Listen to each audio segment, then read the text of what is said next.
보육원을 퇴소하기 전에 그런 자립과 관련된 교육들은 하기는 해요. 그런데 이게 워낙 형식적이다 보니까 친구들이 아무것도 습득되어서 나오지 못하는 경우가 훨씬 많거든요. 네. 그래서 말씀하신 것처럼 자립과 관련된 교육이나 어떤 뭐 정서적인 회복들을 전문으로 하는 그런 기관들이 꼭 있으면 네, 너무 좋을 것 같습니다. 네. 알겠습니다. 서울시 코비드19 심리지원단과 함께하는 마음처방전 시간입니다. 오늘도 마음처방전 주치의 서울시 자살예방센터 김현수 센터장 나오셨어요. 어서 오세요, 선생님. 네, 안녕하세요. 아까 2시 때에는 TV에서 나오시던데 저희 청취자분들 라디오로 들으셨을 거예요. 여기저기 언론에서 지금 코로나 블루 상황을 주목하고 걱정하고 있는데 장기전이 될 것 같아요, 선생님. 네. 이럴 때 우리가 마음을 좀 어떻게 다스려야 될까요? 아마 지난주 2.5단계 때는 카페도 못 가고 도서관도 못 가고 그래서 한강 고수부지에 정말 많은 분들이 네, 한강도 못 가요. 네. 나중에 모이셨다가 그러니까 정말 답답하셨나 봐요. 그래서 이제 코로나 스트레스 과부하라는 용어가 생겼더라고요. 네. 이제 스트레스가 차고 넘친다. 그래서 WHO 포함해서 여러 기관들이 4가지. 첫 번째 자신의 스트레스 수준을 알아라. 두 번째 장기전이니까 에너지를 한꺼번에 다 쓰지 말고 에너지를 조금씩 쓰자. 세 번째 그래도 면역을 위해서도 그렇고 우울하지 않기 위해서도 그렇고 햇볕 쬐고 조금 움직이자. 네 번째 긍정적인 마음을 잃으면 안 된다.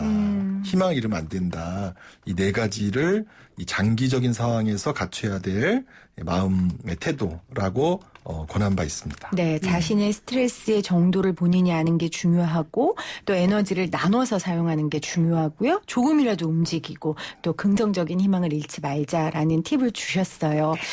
저희가 계속해서 코로나19로 어려움 겪는 경제적 약자들, 특히 청년들 이야기 나누고 있는데요. 저희 때문에, 정말 저희 때문에 네. 요즘 많은 언론에서 청년들, 특히 20대 여성들의 어려움에 대해 다루고 있습니다. 오늘 조금 더 이야기를 깊이 있게 하고 싶어서 특별한 분을 모셨는데요. 여성가족위원회 위원장 더불어민주당 정춘숙 의원 나오셨어요. 의원님 어서 오세요. 네, 안녕하세요. 반갑습니다. 정춘숙입니다. 의원님 저희 청취자분들께 코로나19로 참 어렵게 버티고 계신데 인사에 한 말씀 좀 부탁드릴게요. 예, 국회 여성가족위원회 위원장 더불어민주당 정춘숙입니다. 요즘 코로나19로 굉장히 답답하시고 힘든 일 많이 있으실 텐데요. 그래도 우리 대한민국 언제나 어려움을 많이 극복하고 이겨내고 그랬죠. 또 새로운 맞아요. 세상을 늘 열어왔기 때문에 네네. 우리 모두 힘냈으면 좋겠습니다. 파이팅! 네, 화이팅입니다. 네. 우리 의원님의 그 긍정적인 에너지가 이렇게 느껴지는데 두 분 원래 서로 잘 아시는 사이셨다면서요? 예. 네. 오래전에 가정폭력에 관한 그런 법이 막 입법되고 활동 시작될 때 우리 의원님께서 앞장서서 그렇죠. 여성 가족 이 폭력 속의 가정을 구해낼 수 있도록 하는 그 법 제정 운동 및 교육 운동에 의원님은 앞장서셨고요. 네. 저는 그때는 젊은 의사로서 전문가셨죠. 네. 프로그램을 만들었습니다. 그때 이렇게 백발이 아니셨죠? 예. 하지만 뭐 약간 증세는 있으셨고. 그때 이제 가해자 프로그램 만들 때 네. 전문가로 맞아요. 참여하셨어요. 그렇군요. 맞아요. 우리 의원님께서 한국여성의 전화 상임대표도 하셨고 한국여성단체연합 여성인권위원장도 역임하셨고 정말 한국 사회에서 여성들이 살아가는 게 얼마나 힘든지 그 고비고비 때마다 여성으로서 전문가로서 함께 하셨는데 또 의원님과 함께 오늘 좀 더 이야기를 해보도록 하겠습니다. 의원님 혹시 마음처방전 저희 이 코너 좀 들어보셨어요? 예, 제 마음 처방전 코너 이제 잘 듣고 있고요. 또 이 청년들의 마음, 정신건강과 관련된 얘기를 계속 해주시고 또 특히나 직접 당사자들이 나와서 얘기해 주시는 거가 네. 굉장히 많이 이렇게 더 생각하게 하고 정말 많이 느낄 수 있게 해주는 그런 게 참 좋았습니다. 네. 예. 저희 김현수 선생님도 오셔서 사실은 코로나19로 50대들이 힘들 것 같고 자살도 많이 할 것 같았는데 사실 결과는 우리 청년들 2030들이 굉장히 어려워하더라라는 말씀하셨는데 그 얘기 들으셨죠? 예, 들었습니다. 예. 어떠셨어요? 의원님도 그 소식 접하셨을 때. 너무 마음이 아팠고요. 또 특히나 이제 자살이나 이런 굉장히 극단적인 선택을 하게 되는 거는 네. 그런 정신건강적인 측면뿐만 아니라 사회 구조적인 측면에서 가장 취약한 사람들이 어쩔 수 없이 선택하게 되는 이런 거의 마지막 선택들을 우리 젊은이들이 하고 있다 이런 게 너무 마음이 아팠고요. 그래서 2030 여성들 중심으로 보면 지금 이제 데이터가 거의 뭐 지난 6개월 1월부터 6월 보면은 전년 대비 한 뭐 8% 정도 증가했다 이렇게 얘기를 하고 있어서 네. 정말 굉장히 마음이 안 좋았습니다. 특히나 지금 일시 휴직자 현황 이런 거 보면은 그 이제 코로나19로 인해서 대면 접촉이 많은 일자리, 그래서 뭐 숙박 혹은 뭐 서비스, 뭐 교육 서비스, 판매 서비스 이렇게 사람 많이 만나면서 젊은이들이 네. 할 수 있는 이런 일들이 굉장히 일시 휴직자가 늘었는데 특히나 여성과 청년층이 많이 늘었어요. 그러니까 특히나 여성 비중이 이 중에서 한 여성 비중이 한 60.5% 정도 되거든요. 네. 그래서 아이들이 정말 어디 가서 일을 하거나 이런 굉장히 어려운 지금 상황에서, 그리고 아까 우리 김현수 교수님도 말씀하셨지만 또 외출도 자유롭지 않은 이제 그런 상태에서 굉장히 어려운 상황에 지금 처해 있는 거죠. 네. 선생님 지금 의원님께서 네. 약간 그 통계를 가지고 분석을 좀 해주셨어요. 덧붙여 네네. 주실 말씀이 있으실까요? 왜 이렇게 20대 청년들이 지금 어려운지. 어쨌든 특히 부모님의 지원을 받지 못하는 자립 기반이 빈약한 이런 청년들이 확실히 더 어려운 것 같고요. 조금 이제 지나면서 일자리가 생길 줄 알았는데 지금 한 달, 두 달, 세 달 시간이 가도 일자리가 없기 때문에 네. 더 지금 어려워진 것 같고, 의원님 말씀하신 것처럼 특히 여성의 비중이 높은 그런 산업 쪽에서 이제 취업이 더 일어나지 않으니까 더 막막하고 이렇게 계속 시간이 가나 이런 그런 절망감 속에 네, 맞아요. 예, 청년들이 있지 않을까 걱정을 하고 있습니다. 네. 아까 의원님께서 사회 구조적인 측면에서 20대 여성들이 많이 어려움을 겪고 있다 하셨는데 아마 우리 의원님께서 그래서 시민사회 활동을 통해서 이 사회 구조를 바꾸려고 굉장히 애쓰셨잖아요. 그 처음 시작하실 때보다 그래도 많이 바뀌었죠. 뭐 이제 제가 그 여성의 전화에서 일하기 시작한 게 1992년 6월 25일이에요. 제가 날짜가 특별해서 잊어버리지 않습니다. 네. 한 이제 20년 이제 넘게 일을 했거든요. 2015년 1월까지 일을 했으니까. 그래서 정말 안 바뀌는 것 같지만 아주 조금씩. 그리고 사실은 제도적인 측면은 굉장히 아주 현격하게 많이 변화가 있습니다. 뭐 예를 들면은 성폭력 특별법을 만들었고요. 또 가정폭력 방지법을 만들었고. 그래서 사실은 여성에 대한 폭력 문제가 사회적으로 나타나고 그다음에 그에 대한 처벌 규정을 만들고 이런 굉장한 변화가 있었고요. 그거는 전 세계적으로도 굉장히 주목받는 부분입니다. 그런데 네. 이제 여성 노동으로 보면, 그러니까 보통 우리가 여성 문제 두 가지 큰 축으로 보는데요. 하나는 여성에 대한 폭력, 하나는 여성과 노동, 이 두 가지 큰 축으로 아하. 봅니다. 근데 여성 노동으로 보면 사실은 우리가 경제활동 참여율이 대략 한 50.1% 거기서 왔다 갔다 하는 거예요. 안 달라지는 거고요. 또 하나는 여성의 고용 형태가 우리가 흔히 M자형이라 그러죠. 그래서 경력 단절이 굉장히 많이 일어나고 있고, 최근에는 가족관계에서의 그런 차별 이런 거를 이제 더 이상 우리 젊은이들은 그거를 참을 수가 없는 거죠. 굉장히 뭐 부당하기도 하고. 그래서 그런 측면으로 보면은 어떤 측면은 굉장히 좀 많이 제도적인 변화가 있었고, 그렇지만 실질적으로 여성 고용이나 경제활동 이런 부분은 그렇게 많이 눈에 띄는 변화는 없고, 또 가족관계에서는 좀 그보다 좀 더 처지는, 그래서 예를 들면 그걸 문화 지체 현상이라고도 하는데 네. 그런 측면에서 많은 차이가 있습니다. 그렇지만 계속 조금씩 이렇게 이제 변화해 오고 있다. 네. 그렇게 말씀드릴 수 있습니다. 네. 그 여성의 노동이라는 게 워낙 또 경제활동 참여율이 낮고 또 고용 형태도 좀 그 질적으로 낮은 분야의 일들을 많이 하고 있어서 여성들이 그런 노동 구조에서도 약한 모습을 보이고 있고, 그러다 보니 코로나19가 터지니 그 노동에서 낮은 분야에 있는 여성들이 가장 피해를 보는 건 당연한 얘기겠죠. 그렇죠, 선생님? 네.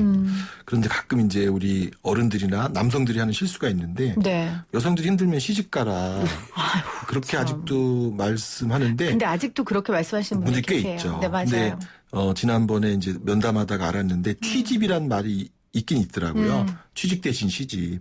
근데 많은 여성분들이 요즘은 절대로 취집을 원치 않는다.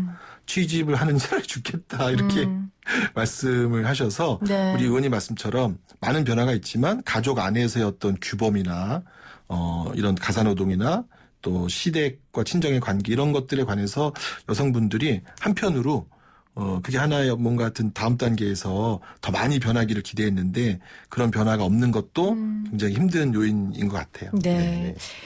오늘 마음 처방전은 20대 여성 청년들의 어려움에 대해서 이야기 나누고 있는데요. 특별히 오늘은 여성가족위원회 위원장이신 더불어민주당 정춘숙 의원과 함께하고 있습니다.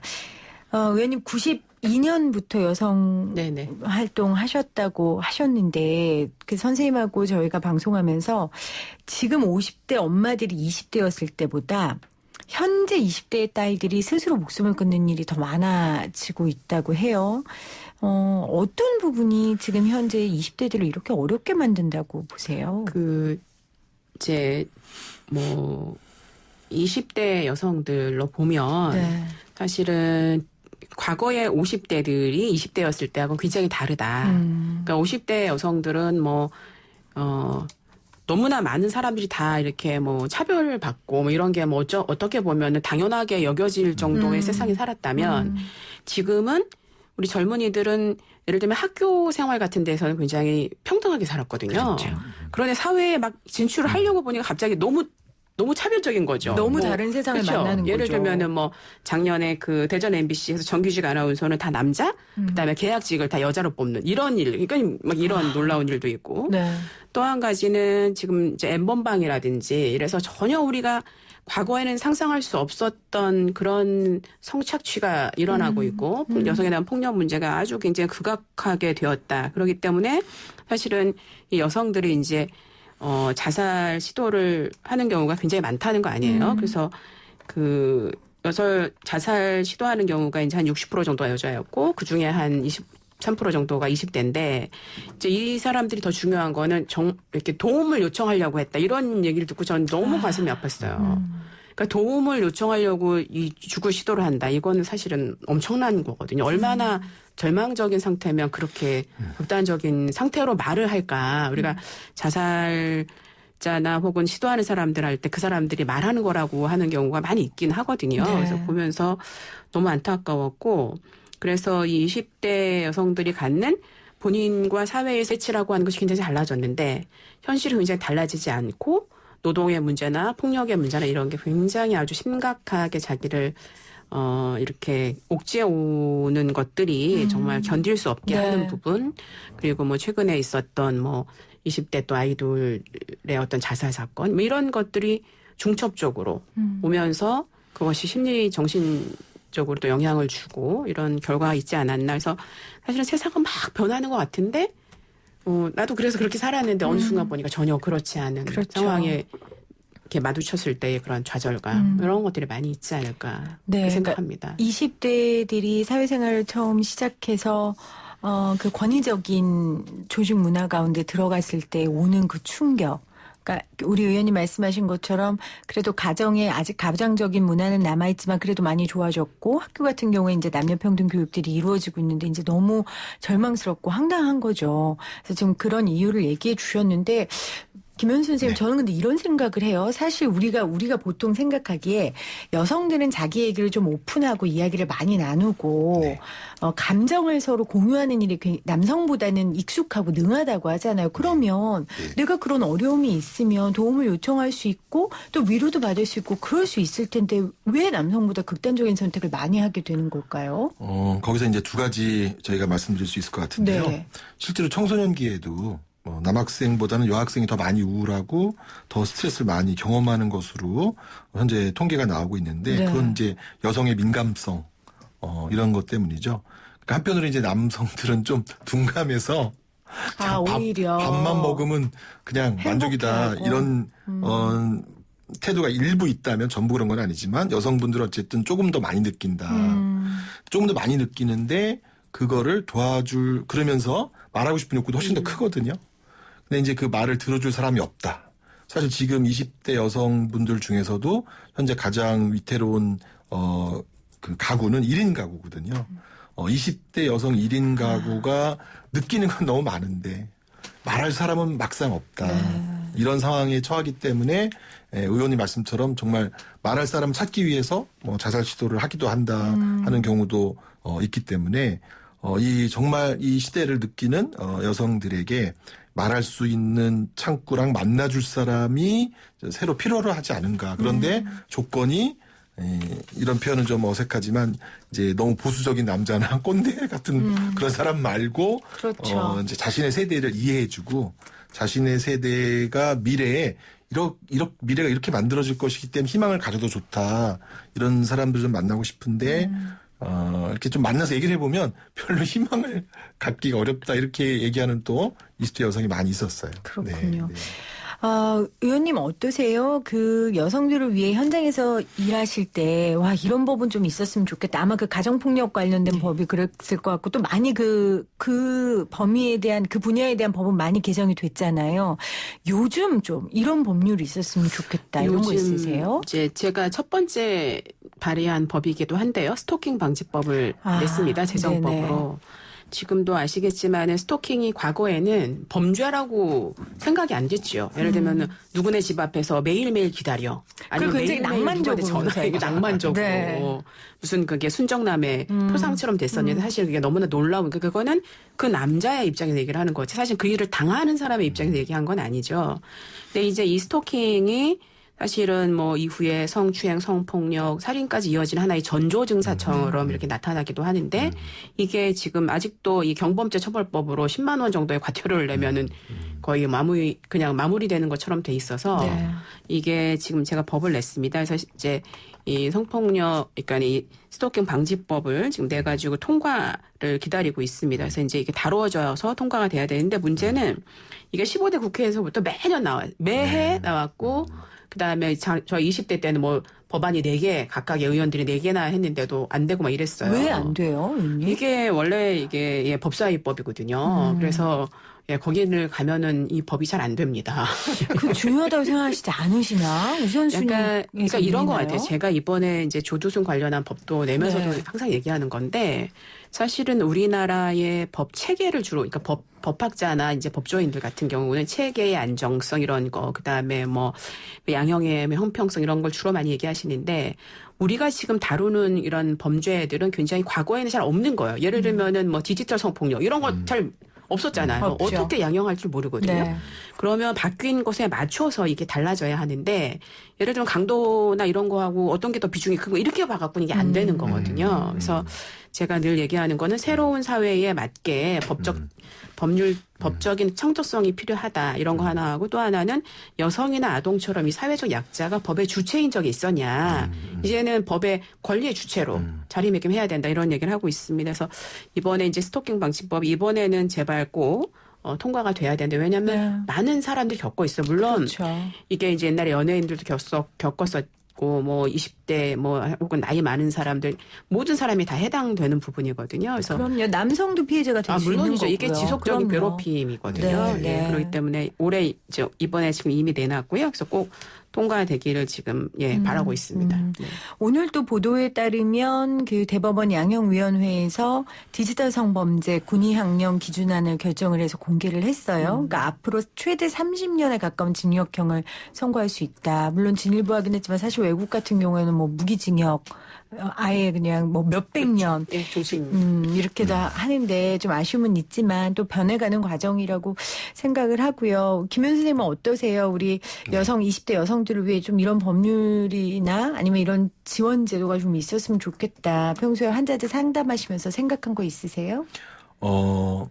이제 막연하게 이제 청년에 관한 법률이 조금씩 늘어나고 있기는 한 것 같아요. 네. 그런데 제가 여성인력개발센터를 포함하여 여성 관련된 정부의 지원센터들이 대부분 이제 아이를 갖고 있거나 중장년 여성을 대상으로 하는 센터들이 많이 있는 반면 젊은 여성을 위한 그런 센터는 없어서요.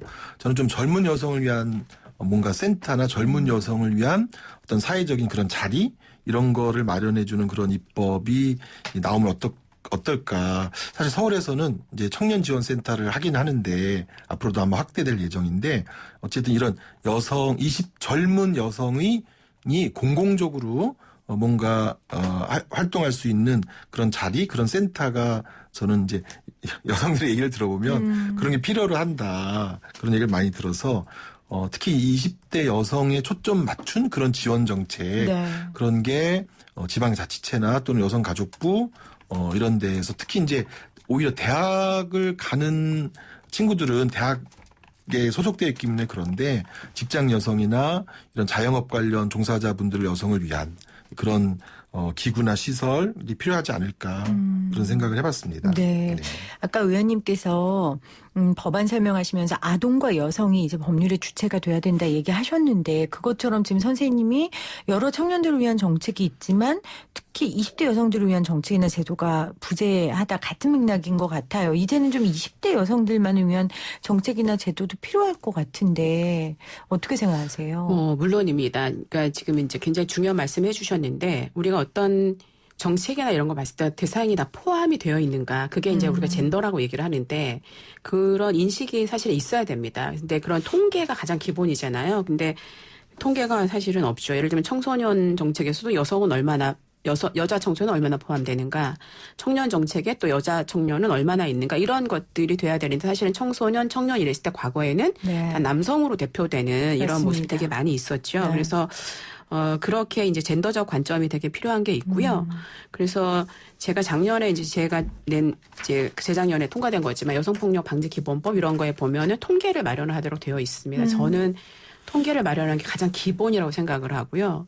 그런 게 필요하고 또 하나는 지금 이제 우리 20대 여성들이 가장 원하는 거 이게 이제 그 작년 총선을 앞두고서 올해 총선 앞두고 중앙선관위하고 권익위가 이제 공동으로 조사를 했는데 20대 여성들이 제일 많이 얘기한 게 이 CCTV 설치라는 거예요. 네. 그러니까 그것은 그만큼 안전에 대한 욕구가 크다 이런 거거든요. 그래서 1차적으로는 지금 우리가 엠번방, 미투 이렇게 쭉 출발하는 여성 안전과 관련된 게 우선이 돼야 되고 왜냐하면 사실 이 문제 때문에 20대 여성들 같은 경우는 안전비 그래갖고 그럼요. 주거를 구할 때 굉장히 맞아요. 조심하거든요. 그럼요. 비용을 많이 지불해도 나는 안전한 곳에 살겠다. 맞습니다. 그래서 이 안전과 관련된 정책 그래서 뭐 월세를 지원하든지 뭐 이렇게 해서 사실 안전하게 살 수 있는 게 우선 되면서 그 다음에 이제 노동과 관련해서 말씀하신 대로 여성 가족부에서 해야 될 것 같은데 뭐 다시 일하기 센터라든지 여성 인력 개발센터라든지 이런 게 다 이제 사실은 기혼 여성 혹은 경력 단절 여성 중심으로 되어 있어서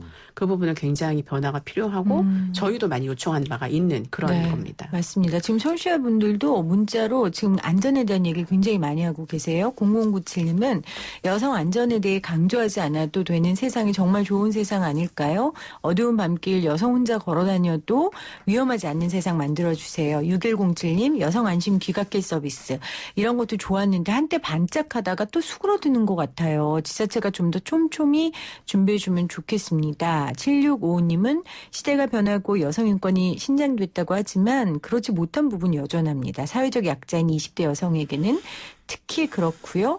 여성다움을 강요하는 폭력적인 사고도 없어져야 됩니다. 우리 청취자분들 같은 마음으로 보내주시는 것 같아요. 선생님 어떠세요? 청취자들의 이런 문제의식 네. 동감하고 계시고 또 그 문제 때문에 피해보는 환자들도 보살피고 계시는데 우리 여성가족위원회 위원장님 오셨으니까 네. 평소에 이런 아니, 거 좀 해주세요. 이런 얘기 좀 해주세요. 아까 여성센터 이런 거는 제 환자분들이나 제 만나는 20대들을 대신해서 제가 말씀드렸고요. 저도 그 20대 여성들과 최근에 만나면서 세 가지 얘기하시더라고요. 네. 일자리엔 죽어. 그래서 사실 그 청년 고용보험 이런 거 정말 다 했으면 좋겠다. 특히 자영업 쪽에서 일하시면서 요번에 폐업 경험 통해서 연체자가 된 그런 청년들은 그런 얘기하고 두 번째는 저는 정말 남성이어서 그랬는지 이 안전 욕구가 이렇게 소원 세 가지 여기에 들어올 줄 꿈에도 몰랐는데 제가 최근에 이제 대학을 졸업하는 20대 여성인데 이분이 이제 졸업하고 자립하는데 뭐가 제일 걱정이냐 저는 돈이요 이렇게 말할 줄 알았더니 안전이요 이렇게 얘기하더라고요. 아, 그게 놀라셨어요? 그게 전 더 놀라운데요, 의원님. 남자들은 정말 안전이 맞아요. 이슈가 아니군요. 네. 사실 안전의 이슈를 남성은 잘 못 느끼죠. 근데 어쨌든 우리한테 너무 필수적인 건데. 졸업생 4학년이 안전이 두 번째라는 거에 놀랐고 또 하나 세 번째는 이제 희망이라고 얘기했는데 좀 자기네들이 살면 뭐가 장밋빛 세상이 펼쳐진다 이런 게 있었으면 좋겠는데 엄마도 자기한테 미래가 없다 네. 이렇게 말하고 주변의 선배들도 와서 아주 특별한 사람을 제외하고는 미래가 없다 그래서 저한테 희망을 만들어 달라 그래서 제가 희망을 만들기보다는 어쨌든 어른들하고 같이 네. 만들어 가보자 이렇게 얘기를 했는데 일자리, 안전, 희망 그런 것들이 이제 젊은 여성들에게 좀 더 체계적으로 마련이 되는 사회구나 하는 그런 느낌을 가급적 빨리 줬으면 좋겠다. 가급적 빨리 중요합니다. 그렇죠? 네. 의원님이 세상을 바꾸는 일을 하실 수 있으니까 법을 제정할 수 있고 세상을 바꿀 수 있으니까 저희가 의원님께 계속 이 무게를 드리는데 의원님 앞으로 의정활동 하시면서 우리 20대 청년들 특히 우리 여성들을 위해 좀 어떤 일 하고 싶으세요? 제가 이제 여성가족위원장이 돼서 맨 처음 만난 부처가 이제 고용노동부 장관님을 좀 제가 배웠어요. 네. 그래서 여성가족부가 원래 항상 두 가지 딜레마가 있는데 하나는 자기 고유의 사업을 해야 되는 게 있고 또 하나는 여성 정책에 관련해서 전 부처에 그 총괄 조정 기능을 해야 됩니다. 근데 이 총괄 조정 기능이 굉장히 중요하고 우리는 이제 성주류화 전략이라고도 하는데 사실 잘 안 됐어요. 근데 생각보다 이 국회에서는 좀 할 수 있을 것 같더라고요. 네. 그래서 제가 이제 고용노동부 장관님을 좀 뵙자고 하니까 이제 오셔서 같이 얘기를 했습니다. 그래서 지금은 여성 고용과에서 담당을 해요. 그래서 제가 그거는 너무 한 것 같다. 하다못해 국 정도는 있어야지. 이 우리의 엄청난 여성 인력의 고용과 노동 문제를 다루는데 이거는 너무 한 거 아니냐. 이제 이런 네. 말씀을 드렸고 그래서 굉장히 좀 전향적으로 검토를 하시고 이번 아마 국감에서 제가 우리 여성가족위원회 위원님들께 요청을 드렸어요. 저희가 겸임이어갖고 반대로 제가 각 상임위 가서 여성 관련해서 질문을 하시라. 그래서 예를 들면 산자이면 어떤 뭐 중소기업 지원 정책이 되면 거기에 여자는 몇 명 있어? 이렇게 그냥 물어보시면 된다. 네. 뭐 그런 거. 그래서 이 여성들이 사실은 우리 사회에 굉장히 중요한 주체거든요. 앞으로 우리가 지속 가능한 세상을 원한다고 해도 원한다면 사실은 여성의 뭐 인력의 측면, 뭐 여러 가지 측면에서 굉장히 중요하기 때문에 네. 주체로 만드는 일도 굉장히 중요합니다. 그래서 제가 이번에 이제 그런 국회 안에서 뭐 이번에 의장님도 만나고 고용노동부 장관님 그러면서 이게 여성의 문제가 여성만의 문제가 아니라 사실 우리 사회 전체의 문제이기 때문에 그런 함께 해결할 수 있는 이제 방법들을 좀 계속 찾고 있고요. 네. 그래서 뭐 제도도 만들고 또 법도 만들고 지금 그렇게 계획을 하고 있습니다. 네. 2020년 여성 인구가 전체의 49.9%래요. 그러니까 여성이 절반인 거잖아요. 여성들을 위한 정책들, 특히 지금 마음이 어렵고 경제적으로 취약한 우리 20대 여성들을 위해 센터장님 자리에서, 의원님 자리에서, 저는 제 자리에서, 또 청취자 여러분들은 청취자 여러분들의 자리에서 관심 갖고 도와주셨으면 좋겠습니다. 오늘 나와주신 두 분 감사드립니다. 고맙습니다. 네, 감사합니다.